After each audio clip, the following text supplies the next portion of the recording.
Aí, pessoal, por favor, tá? Não estou vendo o bate-papo, então eu preciso que vocês me interrompam, tá? E se alguém quiser entrar na sala e não estiver entrando, blá blá blá, me avisem, tá? Me interrompam, falam, prof, para de falar. Aceita o fulaninho ou me perguntem se vocês tiverem dúvidas. Então vamos começar de uma vez. Vamos falar sobre carboidratos e proteínas.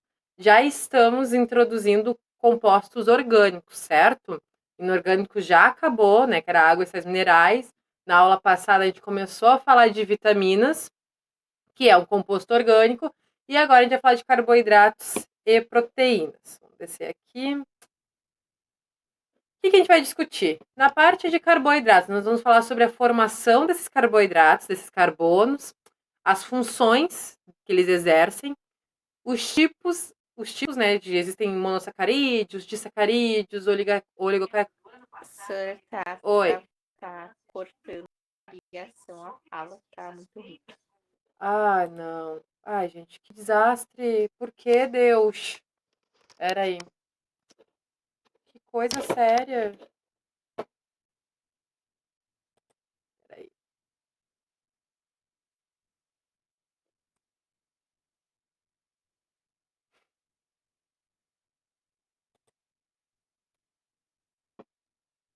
E agora tá. Como é que tá indo?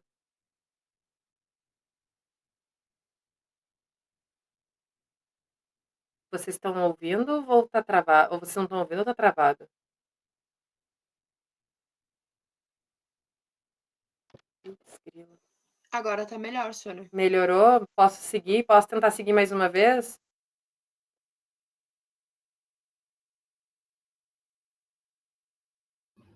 Agora tá normal, Sônia. Tá. Pode continuar. Foi só mais um susto, então. Bom, aí vocês me interrompam, tá? Se continuar dessa forma, talvez eu possa tentar fazer pelo celular daí, mas aí o problema é que eu vou ter que gravar depois, né? Mas enfim, tá, eu vou tentar seguir, tá? Qualquer coisa, eu vou repetir o que eu falei então. O que a gente vai ver hoje de carboidratos? A gente vai ver a formação deles, né? Como é que eles são compostos nessa cadeia de carbonos, de hidrogênios, de oxigênios, as funções que eles exercem, os tipos. Lembra que a gente via na escola monossacarídeos, disacarídeos, polissacarídeos? Então, a gente vai ver um por um hoje e os tipos funcionais, as funções orgânicas também, e a química dos polímeros, que é a forma que eles têm, as estruturas deles e os nomes que eles levam, que é muito importante, tanto para a biologia quanto para a química, tá, pessoal? Que chove essas questões dos carboidratos, dos carbono. Eu ainda quero fazer uma só de uma aula só de polímeros mesmo, porque é algo que realmente é muito recorrente em vestibular e Enem. Agora, as proteínas. As proteínas, já vê a formação das proteínas, né? As amidas, as carboxilas, os radicais envolvidos, a gente vê tudo isso. A estrutura das proteínas, que é bem importante também, né? Primária, secundária, terciária, quaternária, que tem toda uma diferenciação com relação à linha de DNA, RNA, então tudo isso faz diferença, né? As proteínas, elas têm identidades de gene, certo? Então, eu tenho proteínas herdadas de pai e de mãe, assim como vocês também. Então, cada um tem algumas proteínas que são referenciadas dos nossos genes parentais. E a desnaturação, que são fatores abióticos. O que é um fator abiótico? Lá do terminho de ecologia. Temperatura, pH, salinidade, que faz diferença também na estrutura e da performance de cada proteína, certo? Então, vamos lá. Então, tá. Os carboidratos são formados por 3 átomos principais, certo? Que é o carbono, o hidrogênio e o oxigênio. Sempre vai ter carbono, hidrogênio e oxigênio para a gente ter um carboidrato. Daí a gente tem os termos hidratos de carbono, os glicídios, sacarídeos. Esses termos todos são a mesma coisa, são sinônimos praticamente dos carboidratos. Então a gente vê às vezes glicídios, a gente, opa, ei, nunca ouvi essa palavra, é carboidrato. Hidratos de carbono, meu Deus, é carboidrato, continua sendo carboidrato. Sacarídeos, o que é sacarídeos? E tudo que glicídio também, o que significa essas palavras? É açúcar. Carboidrato nada mais é que um açúcar de função energética. Então tenham isso muito bem assimilado na cabecinha de vocês, tá? Que é o título do que a gente começa a falar de carboidratos. E aí, eles têm o quê? Uma função energética. A partir dessa função energética que eu acabei de falar, a gente também tem a comunicação celular. Como é que ela ocorre? As células, elas encontram, porque todas as células têm, né, que são as biomoléculas, elas têm os átomos de carbono. Então, todas elas, de hidrogênio e de oxigênio também, e todas elas vão ter açúcares, certo? Então, quando esses açúcares se encontram, eles fazem comunicações a partir de ligações de hidrogênio. Lembra das ligações de hidrogênio? Então, eles fazem comunicações as quais transmitam, né, faz a tramitação da informação dentro do nosso corpo, certo? Exemplo, intolerância à lactose. Eu vou trazer outro exemplo, mas antes, por que eu quero falar da intolerância à lactose? Porque é um exemplo clássico de um tipo de açúcar, que é a frutose mais galactose, que a gente tem a enzima lactase. Lembram que todas as enzimas, elas terminam com ase, né? Lactase, sei lá, outra, agora não vem nenhuma, mas outras enzimas também têm esse ase no final.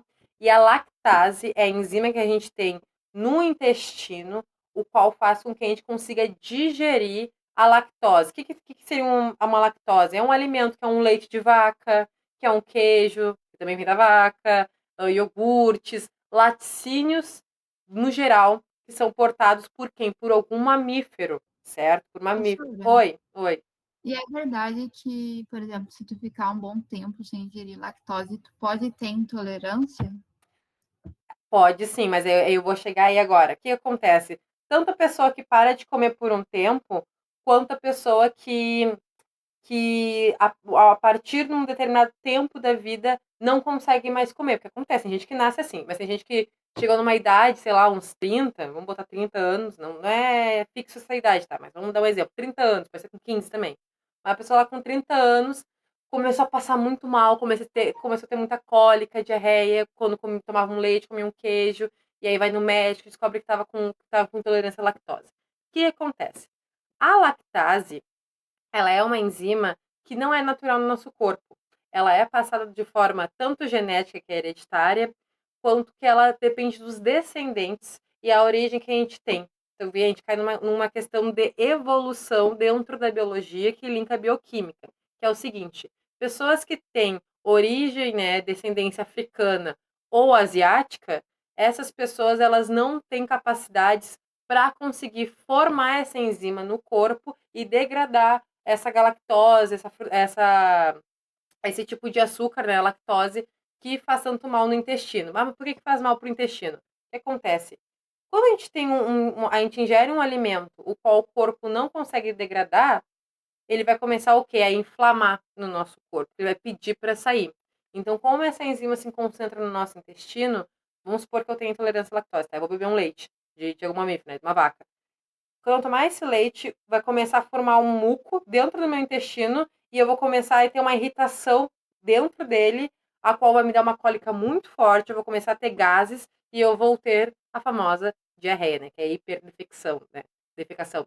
Então, eu vou passar muito mal, vou ficar muito doente, vou ficar com muita dor, porque o corpo começa a expelir de qualquer forma, porque ele não tolera, ele é intolerável. A intolerância à lactose, ela é uma substância intolerável para o nosso intestino, para o nosso corpo. Mas por que isso acontece? Quando uma pessoa fica muito tempo sem tomar leite, comer essas coisas, vai chegar um tempo que o corpo não vai mais reconhecer. Então, não vai ter mais motivos aparentes para fabricar essa lactase. Então ele vai parando, diminuindo até ficar esgotado, até ficar zero. E aí, quando a pessoa, depois de 5, 10 anos, não tá mais tomando leite, resolveu tomar um leite, ou comeu sem querer, a pessoa pode passar muito mal. Eu tenho 2 exemplos. Um exemplo foi, não sei se vocês viram, uma. Não é uma lancheria. Ah, é um negócio que vende salgado, que faz salgado para vender, que é vegano. Que a ideia era vegano. E fazia um quibe. Não sei se vocês já ouviram falar. Eu vi na internet que bombou isso. Não sei se vocês viram, né? Eu vi no Instagram. E aí dizia o seguinte: que essa confeitaria, não sei o que é, essa lancheria, que vendia esse quibe vegano, ele tinha um queijinho que puxa. Mas para quem conhece um pouquinho da alimentação vegana, quando esse pessoal faz queijos, né, à base de vegetais ou castanhas, não fica puxando. Esse puxar não tem, porque esse puxar ele é feito por uma enzima chamada caseína. Perdão, enzima não, proteína chamada caseína. E a caseína faz essa coisa do puxar do queijo. E a caseína só se encontra em mamíferos. Então a gente consegue identificar que não tem uma origem vegetal. E aí pessoas começaram a passar mal consumindo esse quibe, até que uma pessoa ativista do movimento comprou, aí essa pessoa tinha dinheiro, é óbvio, né? Comprou mais de 1.000 quibes e mandou para laboratórios distribuídos aqui do Sul, Santa Catarina e Porto Alegre. E daí conseguiram identificar que esse quibe era falso, né? Ele era mentira, não, aquilo que eles usavam no quibe era queijo proveniente de vaca e não a base vegetal. Então causou mal-estar, pode levar à morte, pessoal. Outro exemplo, doenças hereditárias. Tem muita doença hereditária que a pessoa tem vários tipos de deficiências proteicas no corpo, a qual ela não consegue fabricar vários tipos de proteínas e enzimas no corpo. E é tão forte que a pessoa não pode nem ter contato, não pode ter contato nem com uma embalagem, que já pode passar mal e pode chegar próximo de um óbito. Tanto é que, enfim, quem também segue essa linha mais vegetariana estrita, vegana, quando pega, comprou um pão, por exemplo, comprou pão. E aí sabe que essa marca não usa nenhum tipo de laticínio, só que sempre aparece, pode conter. Quando uma embalagem de comida está escrito pode conter, não é que tem, mas tem traços porque foi feito na mesma máquina. Então pode ter um traço. Tem pessoas que têm uma intolerância tão forte, tão aguda e crônica, que nem traços pode conter. Então ela não pode nem consumir esse alimento, certo? Aí, enfim, daí também tem essa questão dos africanos, dos asiáticos, eles viviam em certos tipos de uma linha ali tropical, o qual eles não consumiam lá, 1.000 anos atrás, né? Não consumiam nenhum tipo de laticínio, a não ser, claro, o leite materno. Né? Só que isso aí é só no início da vida, depois eles, né, cessam e começam a consumir outro tipo de alimento. Por exemplo, ali a linha asiática é só arroz, só comem arroz praticamente, né? Eu dei até o exemplo das vitaminas lá que faltavam, eles tiveram que alterar o grão do arroz. E então eles não conseguem fabricar essa lactase. Então, claro, anos, né? Evolução, evolução, evolução. A gente tem uma descendência asiática e acaba também, por descendência, não consegue também produzir mais a lactase. Ou tem por um tempo, mas é tão difícil de produzir no nosso corpo, gasta tanta energia que o corpo parou de produzir e a gente começa a desenvolver intolerância à lactose. Certo? Deixa eu mostrar outro exemplo para vocês, também que é sobre evolução, que é sobre como a gente começa a ter carbono. Como é que a gente começou a ter biomoléculas? Porque nós somos seres humanos, né, somos mamíferos principalmente, e nós mamíferos somos seres muito complexos. E a gente tem uma linhagem ancestral muito grande, que é além de macaco, é rato, é réptil, é ave, tudo isso faz parte da nossa linhagem, certo? Então a gente acabou adquirindo esse carbono, essas biomoléculas no nosso corpo, muito antes. Mas da onde a gente tira isso? Agora a gente vai ver isso. Aqui, respiração celular. A gente vai chegar nesse momento da respiração celular. A gente vai adentrar só a respiração celular e vai ficar bastante tempo nisso, que a gente vai ver ciclo de Krebs, etc e tal. Mas na respiração celular, que é o processo metabólico da nossa mitocôndria, acontece o seguinte processo. É o transporte desses carbonos, porque assim, pessoal, a gente começou a ter o carbono a partir da fotossíntese, certo? Só que sabe o que significa fotossíntese? Fotossíntese significa a quebra do carbono. Deixa eu só ver se ninguém tá falando nada. Eu vi que tá um silêncio. Tudo certo, tá. É quebra de carbono, certo? Então, a fotossíntese, ela nada mais é que uma grande quebra de carbonos, os quais transmutam para energia. Não é à toa que seres autotróficos conseguem produzir seu próprio alimento, porque eles conseguem quebrar esses carbonos. Nós não produzimos o nosso próprio alimento, né? Vocês concordam comigo? A gente não produz. A gente precisa se alimentar. E é através da alimentação que a gente adquire esses carbonos, certo? Por exemplo, também um leão, que é carnívoro, né, que só come zebra e sei lá mais o quê. Ele não vai comer uma graminha ali para dar uma equilibrada ali na dieta dele. Não, ele vai comer a zebra, porque a zebra é um ser herbívoro. Então, a partir dessa alimentação, ele adquire os carbonos necessários para formar a energia do corpo. Sim, pessoal, é um vasto caminho que a gente analisa parte por parte na biologia, porque realmente é muito extenso todo o caminho energético que a gente percorre e exerce e distribui, e expele, enfim. O que vai acontecer nesse desenho que eu trouxe para vocês? Aqui agora acompanha o mousezinho, tá? Aqui é a fórmula estrutural da glicose, certo? E aqui está escrito absorve gás oxigênio. Então ali a gente tem a glicose, o gás oxigênio e a parte da respiração celular. Então aqui vai acontecer 3 etapas fundamentais, que é a cadeia respiratória, ciclo de Krebs, glicólise, que é a quebra das moléculas da glicose, e aí o produto gerado é o gás carbônico. e a água. Então, a gente expele o gás carbônico. Então, a gente está expelindo de volta para a atmosfera o gás carbônico. No contrário de quando começa a existir esse carbono, é a partir da fotossíntese, que vai acontecer o seguinte: gás carbônico somado com a água, mais o processo químico lá do ciclo de Calvin da fotossíntese, gera o produto de quê? Da glicose. E aqui que a gente vai ter glicose somada com oxigênio. Água, oxigênio, glicose e dióxido de carbono são as quatro reações químicas bases da vida, certo, pessoal? Contextualizando o termo que eu quis dizer de evolução. O que acontece? A gente, galera, a vida terrestre, né, ela vai começar a existir ainda muito recente. Então, quando a Terra está se formando ali, os primeiros seres que vão aparecer são seres anaeróbicos, que são, ou seja, seres os quais não dependem da molécula de oxigênio para realizar o seu metabolismo. Mas que ser é esse? Bactérias. Bactérias que são as arqueobactérias, que significa bactérias que são primitivas. E essas bactérias primitivas, elas, para produzir seu próprio metabolismo, elas fazem não fotossíntese, elas fazem a quimiossintese, que é todo aquele ciclo do nitrogênio que a gente vê em ciclo biogeoquímico, vocês vão ver lá com a Júlia, todo esse processo do nitrogênio que é degradado, que é transmutado para o metabolismo deles, das bactérias, elas poderem viver a vidinha delas.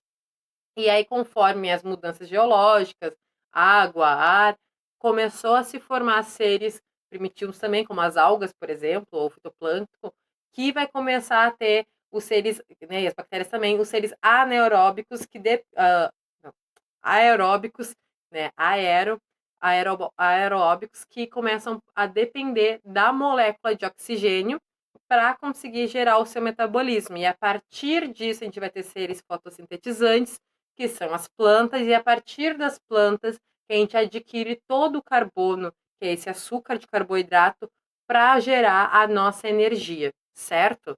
Então, realmente, é uma parte bem extensa que a gente acaba pegando. Agora aqui dos carboidratos, tá? Vamos para os tipos de carboidratos. A gente tem os monossacarídeos, sacarídeo, açúcar, carboidrato, mono, 1. Tranquilo. O que significa esse CH2O? Tá? Então, aqui, um carbono, dois átomos de hidrogênio e um de oxigênio. E a gente tem aqui N. O que significa o valor N? Esse N é bem importante vocês entenderem, não só o N, mas com todas as formas estruturais e os nomes que eu vou trazer, porque cai muito em nomenclatura de hidrocarbonetos e química orgânica, certo? Se vocês tiverem alguma dúvida sobre isso, vocês me interrompam, tá? Porque é bem desse conteúdo e é bem importante entender ele, certo? Então, esse N significa que é de 3 a 7 átomos que compõem um monossacarídeo, certo? Então, anotem isso que eu falei. Pega um carvão ali e anota, para ficar bem marcado. C ali, aqui é a fórmula do essa aqui é a fórmula estrutural do monossacarídeo, e o valor N é de 3 a 7 átomos que a gente encontra, 3 a 7 átomos, tá certo? Dos carbonos que classificam os monossacarídeos. Oligosacarídeos. Não se assustem que de sacarídeo fica para depois, tá? Que ele é mais específico, eu trago ele depois. Os oligosacarídeos, né? Oligo significa poucos, certo? E sacarídeos, açúcar. Então são pouco. Ah, mas quanto? Pouco quanto? De 2 a 20 cadeinhas, né, dos carbonatos, certo? Só que o que vai acontecer? A gente vai gerar dois grupos funcionais, tá? Então a gente vai começar a cair na parte da química orgânica pura, tá? Então, dois grupos funcionais. O primeiro é pentose. Pent, de 5, né? De sempre 5, né? E ose, prestem atenção no ose. Pentose, desoxirribose, ribose. O que significa isso? Ose é todo monossacarídeo. Então, às vezes a gente vê um nome heptose, por exemplo. O que é heptose? Hepto é de 7, ose é de monossacarídeo, certo? Então, é importante vocês se atentarem. Lembrem, é de 3 a 7. Então, vai ter 5, vai ter 6, vai ter 7. Então, prestem atenção nesses detalhes, que é nesses detalhes que o vestibular te pega. Então, na pentose, a gente tem a desoxirribose e ribose. Dois açúcares que a gente vê aonde, pessoal? Em DNA e RNA. Oi. Alô? Alô? Não, eu perguntei se Tudo que termina com ose é relacionado ao açúcar. Isso, não, a monossacarídeo, desculpa. É que eu achei muito engraçado, deu um grito, alô, parecia que eu tava numa ligação assim, ó. Meu Deus, desculpa, gente. Ai, olha, é difícil. É monossacarídeo, meu bem, monossacarídeo. Ose significa monossacarídeo porque esses termos vão mudando conforme o número de sacarose de sacarídeos que a gente vai ter. Então, quando a gente for para polissacarídeo, já é um outro nome, já é um outro jogo que a gente vai estar trabalhando, tá? Então, ose é monossacarídeo. Ai, ai, olha. Tô indo aqui sozinha, né? Enfim, da DNA e do RNA. E a gente tem a hexose, que é a glicose, a frutose e a sacarose. Só deixa eu voltar para a pentose, que eu me lembro que eu vi aqui o slide e me lembrei de uma coisa. Aqui eu vou dar para vocês agora, peguem um carvão de novo e anotem, tá? Vou dar o pega-ratão que pode cair em vestibular em Enem. Pentose, tá? DNA e ribose tem 5 carbonos, 10 hidrogênios e 5 oxigênios. Só que toda regra, principalmente em biologia, toda regra tem a sua o quê? Exceção.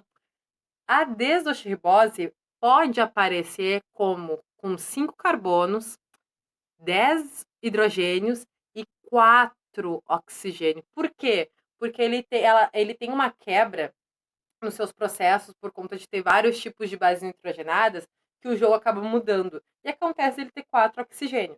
Porque quando a gente vê ali em nomenclatura de hidrocarbonetos, lembra que a gente faz um cálculo? Não sei se vocês lembram disso, se vocês já passaram. Ah, ensino médio teve. Que é um cálculo que é N mais o dobro do valor que multiplica. Multiplica, eu nem lembro da fórmula direito, mas era N mais o dobro, N menos o dobro, N, não sei, sabe quando tem isso?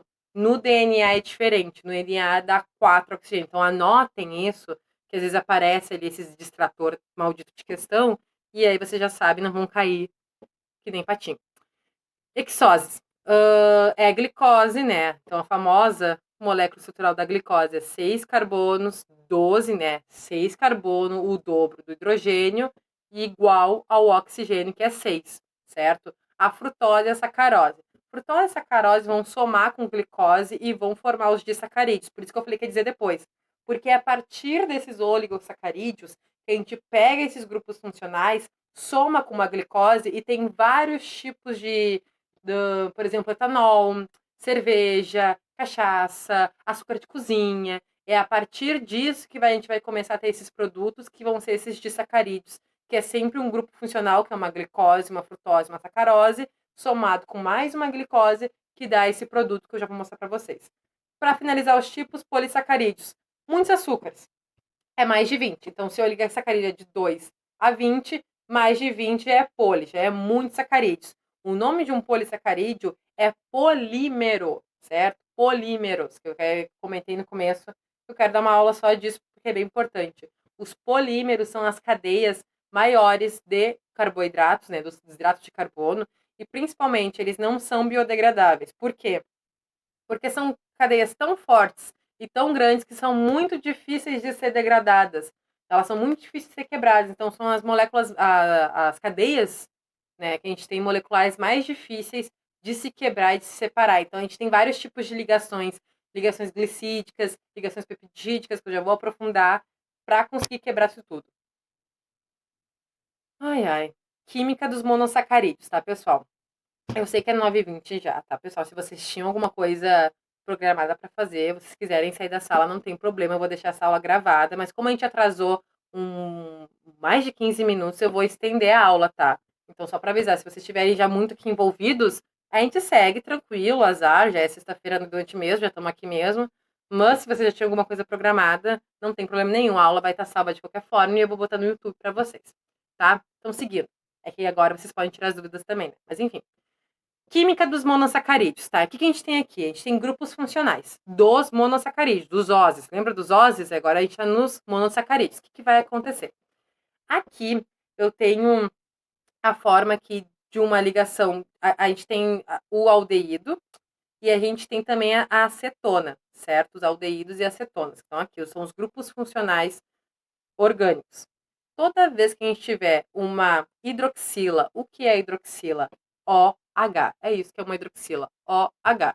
E quando a gente tem uma ligação de carbono dupla, ligação de carbono dupla com um oxigênio, a gente tem uma cetona. Então, para ter um aldeído, eu tenho uma hidroxila, que é o OH. Para ter uma cetona, eu tenho uma ligação de carbono dupla com um oxigênio, certo? Então, é assim que eu formo um aldeído e uma cetona.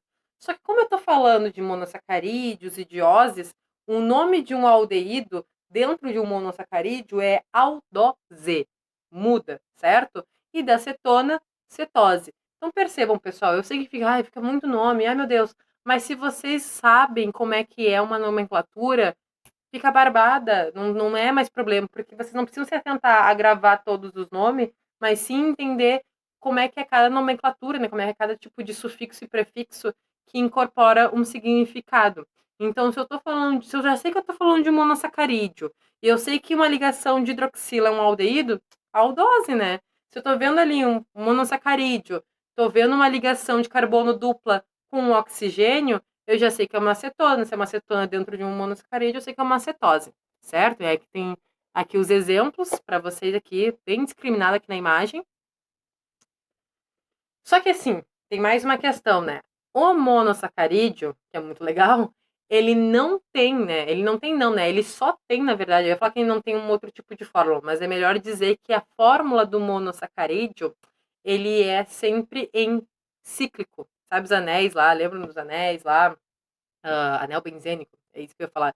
Sabe aquela forma ali cíclica das moléculas? Então, essa é do monossacarídeo. Então, a gente tem o quê? O que é ribose? Exatamente, é RNA. O que é desoxibose? Muito bem, é DNA. E outra coisa importante para vocês, aí vocês pegam um carvão de novo para anotar. Existem dois tipos de termos para a gente identificar a colocação do carbono 1. Mas por que eu preciso saber disso? Vestibular cobra assim. Vestibular é assim. Encontre não sei das quantas o carbono 1 da cadeia. A cadeia é maior do que o meu quarto. A cadeia é de tão grande que é. E a gente fica apavorado no enunciado, mas é fácil, pessoal. O que acontece? Alfa e beta. Glicose alfa, glicose beta. Certo? A glicose alfa, aquele azinho, né? O azinho, assim, eu fazendo aqui, né? Aquele azinho escrito glicose, o alfa é sempre quando a hidroxila estiver para baixo. É quando o OH está para baixo, certo? E toda vez que eu quero identificar um beta-glicose, eu tenho o OH, né, a hidroxila para cima, certo? Então, beta é para cima, alfa é para baixo. Ponto, é isso. A gente vai ver outras vezes uma molécula cíclica escrito barará, barará, alfa, barará, beta. Beta para cima, alfa para baixo, é assim que tu encontra um ponto que ele te direcionar. Porque aí o enunciado tem que te falar, carbono 2, carbono 1. E aí tu vê ali direitinho que lá está a hidroxila daquela molécula. Agora, aqui os disacarídeos, né? O disacarídeo também é uma outra jogada bem legal. Porque o disacarídeo, o que ele é? Dois, né? Duas cadeias de monossacarídeo. Mas, outra coisa importante, se vocês estiverem com dúvida de como funciona essa cadeia polimérica, né, que são vários sacarídeos, ou disacarídeos, ou olissacarídeos, vocês podem imaginar o seguinte, vagões de trem. Trem, tá, o trem dirigindo os vagões. Cada vagão é respectivo a um açúcar, certo? Então, se eu tenho um trem dirigindo com um vagão, eu tenho um monossacarídeo. Se eu tenho um trem dirigindo com dois vagões, eu tenho um disacarídeo. Se eu tenho um vagão com um trem com 4 vagões, eu tenho um oligosacarídeo. Se eu tenho um trem dirigindo 25 vagões, eu tenho vagões são os açúcares, eu tenho um polissacarídeo. Então fica mais fácil para entender essas cadeias, né? Essas cadeias carbonatas tão fortes e tão extensas, e tão importantes também. Voltando para o disacarídeo. Se um disacarídeo são 2 vagões, então eu tenho 2 monossacarídeos, que são os meus açúcares, certo? Então, o que vai acontecer aqui? Lembram que na primeira aula que a gente falou de água, a gente falou sobre a reação de síntese, tanto de desidratação e tanto de hidrólise? A gente vai ver isso 1000 vezes agora em carboidratos e em proteínas, tá? Então, o que vai acontecer? Eu tenho aqui o quê? 2 monossacarídeos. E o que eu tenho aqui embaixo? Hidroxila, né? Então, tenho aqui a hidroxila, aqui a minha ligação de oxigênio e meus monossacarídeos. O que vai acontecer? A partir da síntese por desidratação, eu vou liberar o quê? Se eu estou desidratando, estou liberando água, concorda? Nem precisa lembrar de tudo. Mas só por pensar, se a desidratação perde água. Perdendo a água, eu junto esses dois vagões, né? Eu vou unir, né, eles, né? Vou colocar enganchado no meu trem e vou ter meu disacarídeo. Por hidrólise, que é a quebra da molécula da água, eu consumo. Opa, perdão. Opa. Eu consumo essa água e aí eu vou ter o quê? A ligação glicosídica. A ligação glicosídica, ela é uma ligação covalente. O que é covalente? É uma ligação entre elétrons, né? Energias negativas, cargas negativas. Lembra dos ametais lá, das cargas negativas e tudo mais? Então, eu queria falar eletronegativos, né? Isso é uma ligação glicosídica. Então, aqui, ó, eu tenho de novo meus monossacarídeos ligados por um oxigênio que simboliza o quê? Aqui as moléculas da água, tá? Qualquer dúvida, vocês me interrompam, pessoal, por favor. Enfim, eu espero não estar falando mais sozinha. Quando vê, né? Parou tudo e eu tô aqui dando aula sozinha, mas pelo menos tá sendo gravado. O que vai acontecer? Aqui os disacarídeos que eu falei lá das somas, né? Então a sacarose que a gente encontra na cana de açúcar, a gente tem a glicose mais a frutose. Sacarose, fruta. Cana de açúcar, frutas, melancia. Outra fruta doce, eu não sou muito da fruta doce, sei lá, manga. É sacarose. Lactose, glicose mais galactose. Maltose, a maltose que é feita na. A sacarose é que é feita no. Ela é o açúcar de cozinha e ela é feita para fazer. Ela é usada para fazer água ardente, que é cachaça. Lactose é leite, né? E maltose é o malte, né? O puro malte da cerveja é a maltose. Que a gente sabe, né? Que cerveja ela tem bastante açúcar. Mesmo que o gosto não pareça, ela tem bastante açúcar. Então é glicose mais glicose, certo? Então aqui, ó, isso aqui tem que ser bíblico para vocês. Isso aqui é muito importante, porque isso aqui é a base para entender uma questão. A questão não vai cair assim, glicose, mas glicose é maltose. Não vai cair assim, pessoal. Vai cair bem mais complexa. Isso aqui tem que estar bem assimilado na cabecinha de vocês. Ligação glicose também pode ser álcool. Ó, alarme aqui, ó, incêndio. O que vai acontecer? A gente já entendeu ali a formação dos aldeídos e das cetonas, que são os grupos funcionais orgânicos, certo? Mas a gente pode ter ligações de glicose tão extensas que formam um álcool. Então, se perguntar, glicose, álcool, é álcool, tá certo? Dependendo da ligação, principalmente, pode ser sim considerado um tipo de álcool. E aí, o que é? Ligação glicosídica. Só para retomar aqui o conceito que é importante, que isso tem que estar bem também certinho. Uma ligação covalente, como já falamos, que gera reações de síntese, desidratação e hidrólise. Ponto. É isso que é ligação glicosídica, tá? Chururu. Química dos polímeros, polissacarídeos. Um vagão com mais de 20. Um trem com mais de 20 vagões de açúcar, tá? Principais grupos, né, desses polissacarídeos. Ácido hialurônico. Li errado. Hialurônico. O que vai acontecer, pessoal? Quem, enfim, gosta de cuidar da pele, tem cuidados, usa cosméticos, gosta muito desse cuidado da pele, né, de tratar, de fazer skincare e blá, blá, blá, vê muito esse ácido hialurônico, tá me travando a língua. O que acontece? O que tem nesse ácido nos polissacarídeos? Existem, sabe o quê? Pontes de hidrogênio. Lembra que a gente viu lá em água? Água, né? Água é universal, né? A gente vai ver sempre água de volta nos nossos estudos, principalmente de bioquímica. Na água, a gente tem as pontes de hidrogênio, que é aquela ligação que é muito forte. Então, as moléculas de polissacarídeos, por conta dessa ligação, elas vão ter o quê? Uma ligação de adesão muito forte entre elas, fazendo com que fique duro que nem um cimento. E é por isso, cimento é uma forma exagerada, mas é só para ficar mais lúdico, como se fosse um cimento. Por quê? Por isso que está dentro dos cosméticos, porque quando a pessoa passa, tem ácido hialurônico, é porque vai enrijecer a pele e ela vai ficar lisinha, vai ficar assim. Então vai ficar durinha, assim, vai rejuvenescer e não sei mais o que. Então por isso que tem o ácido hialurônico e ele é um polissacarídeo, ou seja, quando vocês forem olhar lerem de novo esse termo que eu vou ler de novo porque eu tô travando minha língua, vocês vão saber o que é o quê? Que é um carboidrato. Heparina. Heparina ela é encontrada nos mastócitos, certo? Que são células as quais protegem, né, cuidam da coagulação do sangue. Então ela é um carboidrato bem específico, né? Porque às vezes a gente se confunde, pensa, só tecido é proteína. Azar, é isso? Não é, tá? Tem carboidrato também. Então, os mastócitos, então botem aí, os mastócitos são células que cuidam da coagulação sanguínea.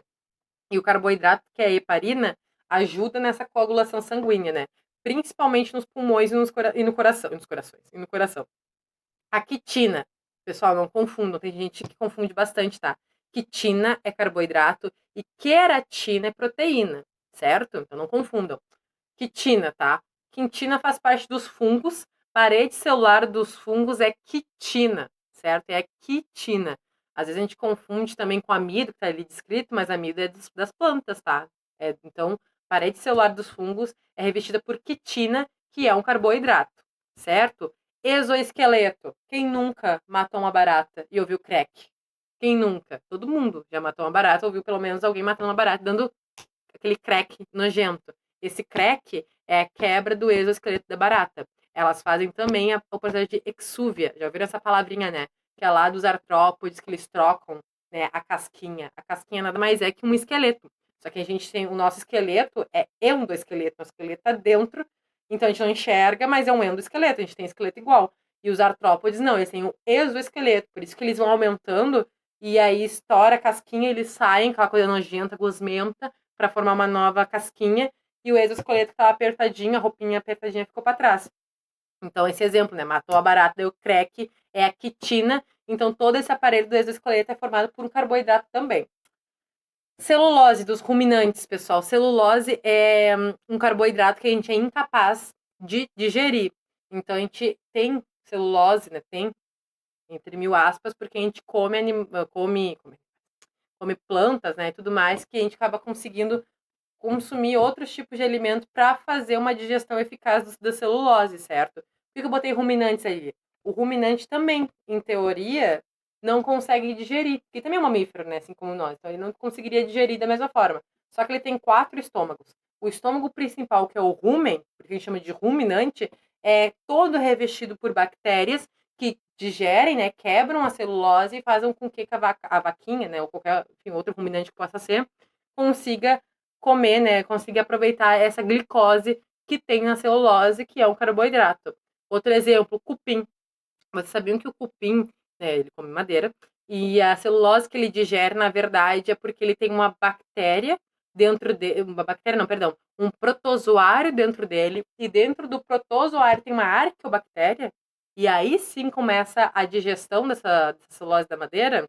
Então, olhem a ligação ecológica, toda a mutualística ali que tem envolvida, né? Tudo por causa de um carboidrato, né, pessoal? Amido armazenado nos plastídeos, anotem aí plastídeos, que é uma das organelas da célula vegetal, e é ali que se armazena o amido, que é a parede que reveste ali a parede celular dos vegetais. Glicogênio. O glicogênio é a nossa reserva. Então, nos fungos é quitina, amido é das plantas, e o glicogênio é que nós animais conseguimos ter revestimento na nossa célula. O que é a amilase? A amilase, a enzima. A amilase, ela é a enzima que fica na nossa saliva. Então, por exemplo, peguem um pão, e o pão é um carboidrato, né? Peguem um pão e coloca na boca e não mastiga. E fica com o pão assim, na boca, sem mastigar, fechadinha. Vai começar a ficar nojento e gosmento, porque a amilase está degradando o carboidrato já enlouquecidamente. Então, se vocês verem uma questão de sistema digestório, por exemplo, e começar a entrar um pouco da química, aonde começa a digestão dos alimentos? Na boca, na saliva, especificamente por conta da amilase, que é a maltase, e a gente consegue obter a nossa glicose, o nosso açúcar, a nossa energia. Chegamos em proteínas, pessoal. Agora vai, agora é só ir. Agora proteínas a gente já vai estar mais pertinho do final. Então, são polímeros de aminoácido, é importante salientar isso. Proteínas, então, depois que a gente vê carboidrato, entende toda essa contextualização do que é um carboidrato, a gente sabe que as proteínas já estão numa cadeia maior. Então, se ela é um polímero, então ela já é a partir de 20. Então, ela tem uma cadeia muito maior e composta por aminoácidos. Então, o que é um aminoácido, pessoal? Aqui. Olhem aqui eu me inclinando para ver. Grupo amina, né? Um grupamento amina com um grupamento o quê? O carboxila. E a gente vai ter porções comuns dos aminoácidos. Aqui a gente sempre vai ter um radical. O que são os radicais? Radicais são enzimas instáveis, né? Então, radical que varia de aminoácido para aminoácido. Eles são bem instáveis e precisam sempre estar conectados com uma proteína. Então, a gente tem um carbono aqui, um hidrogênio, o grupo amina que é sempre NH2, E aqui, ó, ligação dupla com uma hidroxila. Por isso aqui, ó, carboxila, ó, uma hidroxila e uma ligação de carbono dupla com oxigênio. E isso tudo aqui é uma estrutura de uma proteína bem simplesinha. E aí tem uma pergunta. Qual o composto orgânico mais abundante? Se fosse a pergunta qual o composto inorgânico mais abundante, a gente responderia água. Quando a gente pergunta isso, qual o composto orgânico mais abundante, é proteína, certo? Então, proteína e água é o que a gente mais tem disponível em tudo, né? Em tudo que é ser, todos os organismos, é a proteína e a água. Então, as funções das proteínas. Primeira função, estrutural, certo? Então, ela fornece a firmeza dos nossos tecidos. Então, tudo que é nosso tecido, adiposo, epitelial, conjuntivo, né, toda a miologia, que é os músculos do nosso corpo, são constituídos por enfim, formas, né, construções estruturais por proteínas, certo? Imunológico, né, função imunológica, anticorpos, antígenos, tudo é proteína, isso tudo é proteína.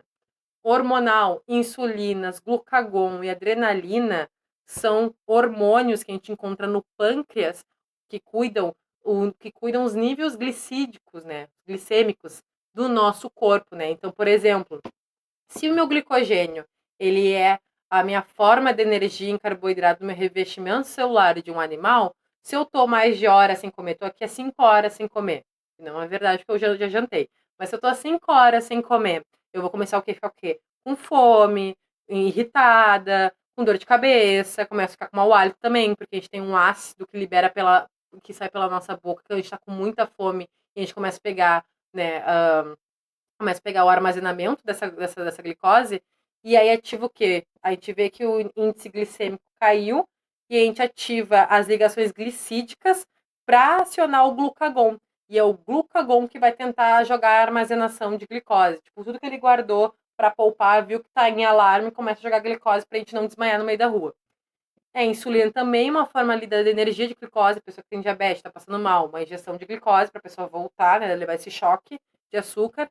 E a adrenalina também funciona como glucagon, que é um hormônio da sobrevivência, né, do nosso corpo, cai lá em sistema parasimpático, simpático. Catalisadoras. Catalisadoras é um termo que a gente sempre encontra congruente a enzimas, tá? Lembra que as enzimas são catalisadoras de hidrólise, que é a quebra das moléculas de água, e que ativam? Então, sempre encontra uma proteína. Então, a gente tem proteínas com função catalisadoras que aceleram os processos biológicos. Então, para a gente não ficar 3 dias digerando o mesmo arroz e feijão que a gente comeu no almoço, a gente tem essa aceleração do sistema. Contrátil. As proteínas actina e miosina são proteínas que fazem a gente conseguir mexer os nossos músculos, consegue fazer com que a gente mexa, e toda essa contração muscular que a gente tem no nosso corpo é pela actina e miosina. E a transportadora, né? A proteína com função transportadora é a hemoglobina. O que a hemoglobina faz? Ela transporta o oxigênio. É ela e o ferro, melhores amigos, transportando o oxigênio na nossa corrente sanguínea. As estruturas das proteínas, tá? O que vai acontecer? A gente tem uma estrutura primária, que é a sequência de aminoácidos de uma proteína. Então, imaginem o seguinte, que os aminoácidos são as letras e a estrutura primária forma a palavra. Então, o meu nome é Camila. Cada aminoácido representa uma letra. C-A-M-I-L-A. E a estrutura primária consegue escrever o meu nome. Então, a minha estrutura primária de um aminoácido é Camila. Então, a gente tem vários nomes aqui. Hoje eu não trouxe os nomes, porque fica muito pesado, mas tem vários nomes ali que a gente pode ver num outro momento. Secundária, estrutura secundária. Pontes de hidrogênio que confere a forma helicoidal. Helicoidal é uma forma física, tá? Helicoidal. Helicoidal faz essa voltinha, aquele fio de telefone antigo. Isso é helicoidal. O que vai acontecer, pessoal? Vou dar um exemplo muito bom de estrutura secundária, que é a queratina, tá? A queratina, ela constitui o fio do nosso cabelo, as nossas unhas, enfim, outras partes também, mas principalmente cabelo e unha. O que vai acontecer? Vocês estão vendo que o meu cabelo, ele é cacheadinho, né? Ele é todo cacheadinho. E o que acontece? Se eu pegar e fazer uma chapinha nele, deixar ele liso, eu quebrei toda a estrutura helicoidal, né? Toda a estrutura que ele tem por causa do calor. Então eu queimei ele, né? Eu esquentei, eu subi a temperatura e eu voltei para uma estrutura primária. Aí eu saí pra rua, tá? Não dá pra sair, né? Mas enfim, vamos fingir que dá. Saí pra rua e peguei chuva, certo? Quando eu peguei chuva, o que acontecer? A chapinha vai desfazer, né? Meu cabelo vai cachear de novo. Por quê? Porque meu cabelo está recebendo molécula de água que vai hidratar meu cabelo e vai fazer com que eu volte para a estrutura secundária, certo? Então, isso é um exemplo de desnaturação também, porque a gente está fazendo com que a estrutura mude e volte por questões de alterações abióticas, que é a temperatura, que é um exemplo, certo? E ali pontes de hidrogênio. É helicoidal porque vai ter aquela força das ligações, das relações intermoleculares ali das moléculas com que ela fique mais rígida e concretada. Estrutura terciária ali, que é como se fosse o fio do fone todo embolado, todo assim, ó. Sabe quando o fone tá todo enrolado? É essa estrutura terciária, que ele se dobra-se ficando com uma forma enovelada, né? Então ela é vários tipos de estrutura, vários tipos. Ela é toda uma estrutura, toda uma fita toda dobrada. E é bom a gente ver depois o dobramento dela. Estrutura quaternária são vários segmentos das estruturas anteriores unidas. O exemplo de uma estrutura quaternária é a própria proteína hemoglobina, que ela é redondinha, ela é assim, né? Ela é a forma perfeita de uma estrutura de proteína quaternária. Então, duas ou mais cadeias se unem para formar uma proteína. Show! Último agora é o último, pessoal. Já estamos finalizando aqui, a gente vai aguentar. O que é desnaturação? São fatores ambientais que tornam a proteína biologicamente inativa. Isso é muito grave. Por exemplo, o que pode acontecer para a nossa proteína ficar inativa? Febre. Febre pode causar isso. Por isso que febre é uma doença, por exemplo, assim, a doença mais grave que a gente tem, até por a gente estar vivendo até numa questão pandêmica, né, pessoal? Mas a doença mais grave, que mais mata no planeta, é a gripe, certo? O que acontece quando a gente tá com a gripe? A gente fica com dor de garganta, dor de cabeça, fadiga, a gente fica quente, a temperatura do nosso corpo altera, como a gente tiver, como o vírus da gripe entrasse e quebrasse uma célula nossa e fizesse que tivesse um erro. E esse erro se multiplica e faz com que a gente altere toda a microbiota do nosso corpo, a gente fica com febre, então a gente esquenta. Esse fator do nosso corpo começar a esquentar, e a gente começa a ficar com frio, porque a gente desregula a temperatura corporal, a gente adoece, né, no caso, né, que a gente pode chegar até o óbito, pode morrer de febre, faz com que torne as proteínas inativas, elas não conseguem mais seguir com a função delas. Um exemplo, tem uma doença da hemoglobina, quando ela altera o formato dela, porque ela é redondinha. Eu esqueci o termo, é um termo da física, que é a forma dela, me esqueci, mas ele fica que nem uma foice, fica assim, uma foice. E essa foice tranca na corrente sanguínea e faz com que acometa uma anemia que a pessoa chegue ao óbito, né? Ela fica com os vasos sanguíneos inchados, fica anêmica e chega ao óbito. Isso é um exemplo de inatividade. E acontece por salinidade, que é o sal, pH irregular e temperatura, que são todos fatores abióticos que causam essa desnaturação. E exemplos, albumina e queratina. O que significa esse exemplo? O que é a albumina? A albumina é a proteína da clara do ovo. Então, quando tu abre um ovo, o que ele é? Uma gosma, certo? Ele é uma gosma. Ligou uma frigideira bem quente de óleo. E aí, ela tá bem quente. Aí abriu aquele ovo, aí deu tsh, né? E começa a pular azeite nos teus braços. E aí o ovo muda de cor, ele fica branco, não fica? O que acontece? A albumina, ela foi alterada, então, por conta da temperatura, a proteína sofreu uma alteração, ficou inativa e aquela gosma fica o quê? Sólida. E aí a pessoa consome aquilo. E ela fica sólida. E é irreversível. Não tem como tu pegar, botar o ovo na geladeira, fazer ficar gelado e voltar a ficar uma gosma. Ele não vai ficar, ele vai ficar para sempre sólido. E a queratina é o exemplo que eu dei do cabelo, né? Que a gente faz a chapinha ali, pega, molha o cabelo, quando molhar, hidrata e volta à sua forma original. E aí a pergunta para a gente finalizar o conteúdo. As proteínas desnaturadas podem perder suas estruturas? Essa pergunta eu botei porque é uma pergunta de anunciado, de vestibular. Claro, não falada assim mastigadinha, né? Falada de outra forma. Mas isso pode acontecer, já que existem esses fatores. O que acontece? Tem fatores irreversíveis? Tem. Mas, principalmente, a gente nunca volta ao nada. A gente sempre estagna na forma primária da estrutura de uma proteína, certo? Então, ela volta para a estrutura primária. Nunca nada. Ela não zerou a vida. Ela volta para a estrutura primária. Então, ela pode perder suas estruturas em partes, só que sempre volta para primária, certo? Vou parar aqui.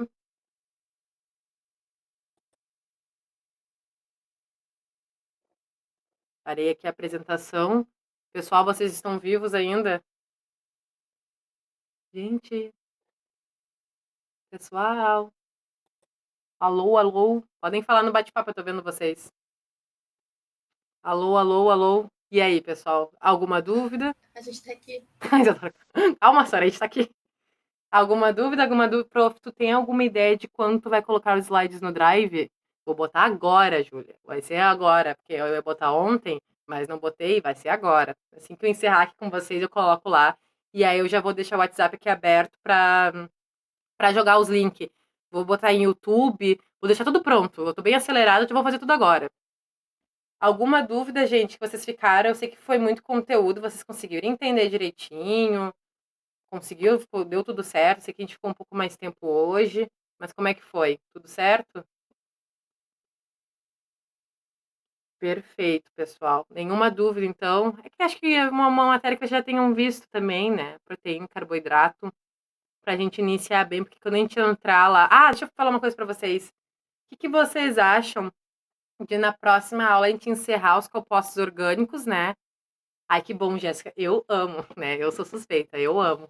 Então, às vezes, eu vou me empolgando, eu vou falando, eu vou indo embora, e quando eu vejo a pessoa nem tá mais me escutando. E eu tô aqui falando mil coisas. Mas olha, pessoal, o que eu pensei em fazer? Eu ia dar hoje, na verdade, carboidratos, proteínas e lipídios. Graças a Deus eu não dei, né? Porque a gente ia morrer aqui.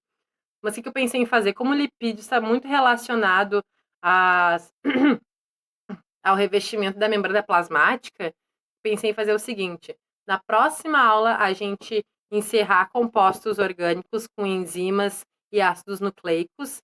E aí, quando eu for falar de lipídios, eu começo a falar de membrana plasmática, e daí a gente já entra em transporte de membrana, mosaico fluido, transporte ativo e passivo. O que vocês acham? Podem falar no chat, não tem problema.